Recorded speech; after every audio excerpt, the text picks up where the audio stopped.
Muyinga Tampiro baguddemu ekyekango. Ssentebe wa Bukasa era nga ye ssentebe wa NRM mu kitundu kino Yasini Omar bw'aleese obubaka okuva eri omukulembeze w'eggwanga ng'omutuuze Sowedi Lubega nga bw'alina okwamuka ennyumba yeeyaliko omubaka wa Kenya mu Uganda Zaddo Kimadiri.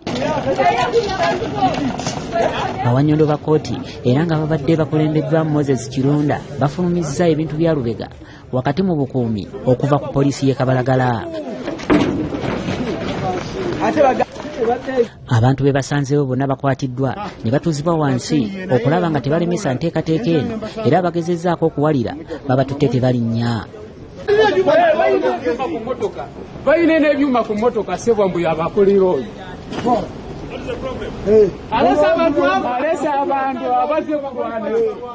Ebintu byonna biteekeddwa mu kkubo ng'era babadde babifulumya ne basangamu n'amasasi agagambibwa okuba nga gabadde mu bintu bino.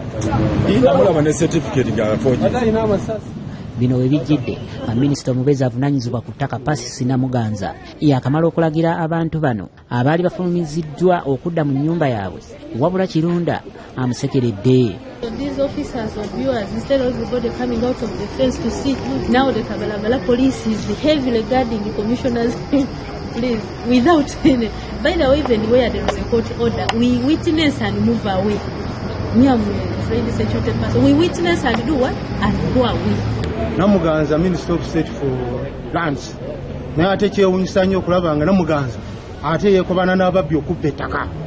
Ssentebe w'ekitundu kino Yasini Omar agamba nti yafunye ebiragiro okuva ewa pulezidenti ng'amugamba nga bw'atatumanga minisita Namuganza nga n'olwekyo enteekateeka eno ey'okusengula Lubega yalina okugenda mu maaso.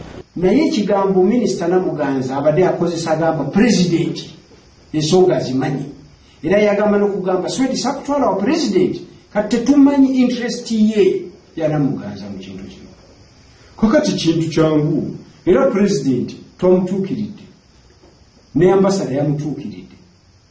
Sijja kwogera ekkubo gye yakozesezza ne pulezidenti yasambaza ebyagamba bikyamu teri kye yagamba ono bamwenyumba.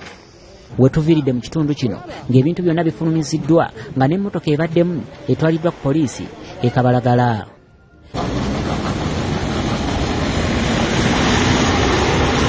Chris Malimu Semakola ne Akimu Sali, BBS TEREFAYINA ageesigika.